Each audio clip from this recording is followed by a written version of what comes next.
Hello and welcome to the Love of Brains podcast. I'm Dana, and I have to admit I'm a bit of a brain nerd. I bought my first book about the brain and neurology when I was 12 years old. I had a son diagnosed with a severe learning disorder, so I took my hobby to a new level. I'm here today to share what I've learned over the years. My hope is that you walk away with some new knowledge and a sparked interest in the brain. Thanks so much for being here and taking the time to listen. Hello and welcome to the Love of Brains podcast. I am so excited today. I finally am back with my episode on interoception. I think you're going to find it as fascinating as I did. I am here. I want to give you a basic understanding of it and maybe encourage you to do a little more research on your own when you get a chance. It is something that is growing in awareness. I think more and more people are starting to look at interoception, which, let me tell you, interoception is the awareness of your internal sensations and in regards to your internal organs. So things like your heart rate, your hunger, feeling of hunger, feeling fullness, being aware of when you're full, being aware of needing to go to the bathroom, when your breathing increases, being aware of that you're hot or cold. So I say it's a new thing. It's not a new thing. Obviously, interoception has been around forever. It's just something that we are now starting to do more research in and understand. And a big push to do this that has drawn a lot of attention is they find that children on the spectrum tend to have some unawareness of body sensations or have some confused or mixed signals about hunger or pain. You'll hear a lot of children on the spectrum don't feel pain or have the same sensation pain level that they should. And I'll just leave that at that. Anyway, so interoception is starting to gain a lot more attention. There's more and more research studies being done. There's more and more people looking at just what it is and how it can improve everyone's lives, just being aware of it, the level of awareness. Autonomic nervous system is involved in interoception, but the part of the brain that actually governs it is a part called the insula, and it's a little part of your brain that's located between the cerebral cortex, It's deep within the lateral sulcus. That is an area that separates the frontal and parietal lobe from the temporal lobe. But really, it's a part of your brain. It's in your head. And again, it's just one more example of how important the brain is and how important it is to keep your brain healthy and active and working.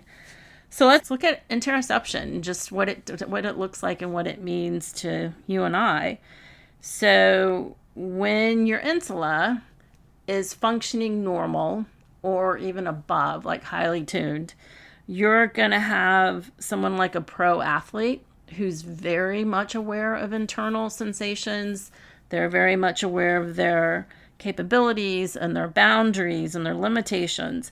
So on a day where they're not performing right, it may look great to you or I, or we may still be thinking, man, I wish I was that good at whatever sport, but they know they're off. They know they're just a little bit off because they're so in tune to what it feels like to swing a golf club or do a basketball layup. So they know when they're off because they know something just doesn't feel the way it normally does. Whereas like me or anyone who tends to prefer a couch might not be as quickly to tune in. It may take us longer to figure out something's off. So there's been studies done on pro athletes, but I also found some interesting studies that focused on monks and their ability to raise their body temperature with meditation techniques. And this was kind of an interesting study. It was done by a Harvard Medical School physician, Herbert Benson. And he went to the Himalayas where he proceeded to take the temperature of 3 Buddhist monks And these monks had lived for several years in small stone huts without heat or insulation at high elevations, like 6,000 feet or higher. So it's really cold where they are. And they practiced this secret meditation technique every day for several years. And they were able to keep their body temperature at a healthy level. So Benson, the Harvard medical physician, attached several disc thermometers to various parts of the monks' bodies during this meditation. And what he found was that while the monks were meditating, they were able to increase the temperature in their fingers and toes, which is really interesting because it's usually our extremities that tend to start to lose blood flow, get colder, and start to lose blood flow. So you tend to get frostbite on your fingers and toes. So what he found was that they were able to increase the temperature by 17 degrees Fahrenheit. So that's pretty substantial. I mean, think about it. They were able to increase their fingers and toes by 17 degrees Fahrenheit. That's a lot. Like that, if you could do that, if we could all do that, you wouldn't have frostbite in fingers and toes. We wouldn't have fingers and toes being amputated due to frostbite. So that's a useful skill. So on the flip side of that, if your insula is atypical functioning, you're going to have a lot of issues. And I found a list during doing some research. I found a list of typical things that you're going to see in someone who has insula issue or have interoception issues. So their insula is not working properly. So their interoception, their ability to be aware of their body, is not what it should be, is below what it should be. You're going to see in these individuals, you'll see a history of irritable bowel syndrome. You might see anxiety or depression. You might see eating disorders, which makes sense if you don't know if you're hungry or if you're able to shut off hunger or you're not aware of when you're full. You're going to see possibly an exercise intolerance or difficulty judging pain or chronic stomach bloating, which I found interesting, and inappropriate crying or laughing. They might even have vertigo or vestibular issues. It was a long list of things that we just take for granted as human beings. We just kind of go about our day and don't think a whole lot about everything our body, our brain is doing to keep us mobile and upright and healthy. So your insula is also the insular cortex is also involved in a range of cognitive, affective, and sensory functions. So let's look at that. So again, I think I mentioned before the autism spectrum. Individuals on the autism spectrum tend to have a little bit dysfunction with interoception. ASD, autism spectrum disorder, is defined as a neurodevelopmental condition that affects cognitive, affect, and sensory functions. So this is all directly linked to the insula and insular cortices. So now there's a lot of studies going on that are looking at children on the spectrum who have impairments in interoception and in cognitive function. So in my research, I came across a man by the name of Dr. Bud Craig. He is a neuroanatomist and a neuroscientist.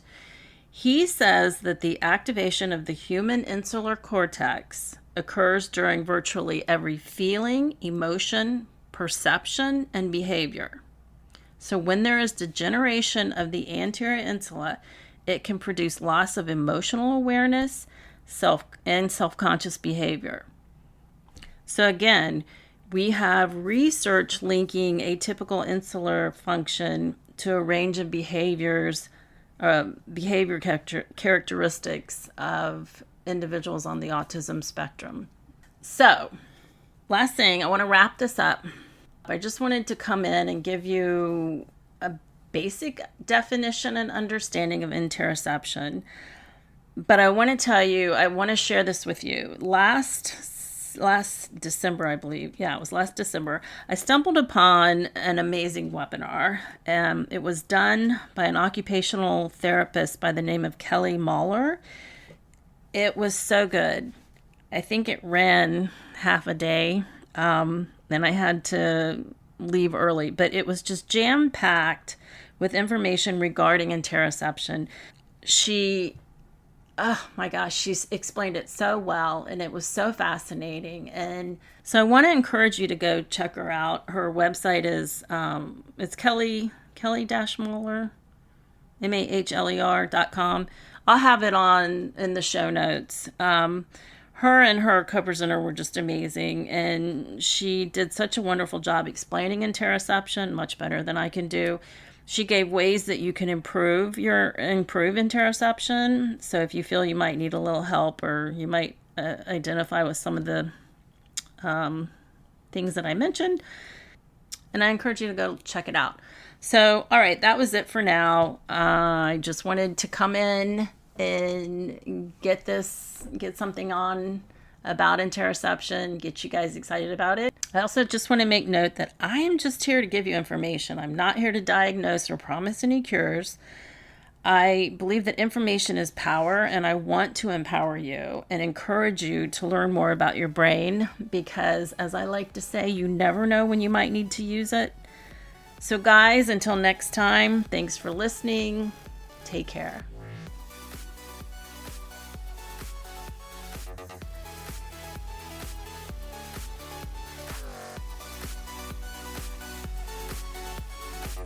Thanks for listening to the Love of Brains podcast. I hope that you enjoyed it and are excited about coming back for new episodes. Don't forget to visit our website at theloveofbrains.com and follow us on Instagram at theloveofbrains. Thanks for spending time with me, and I look forward to seeing you again.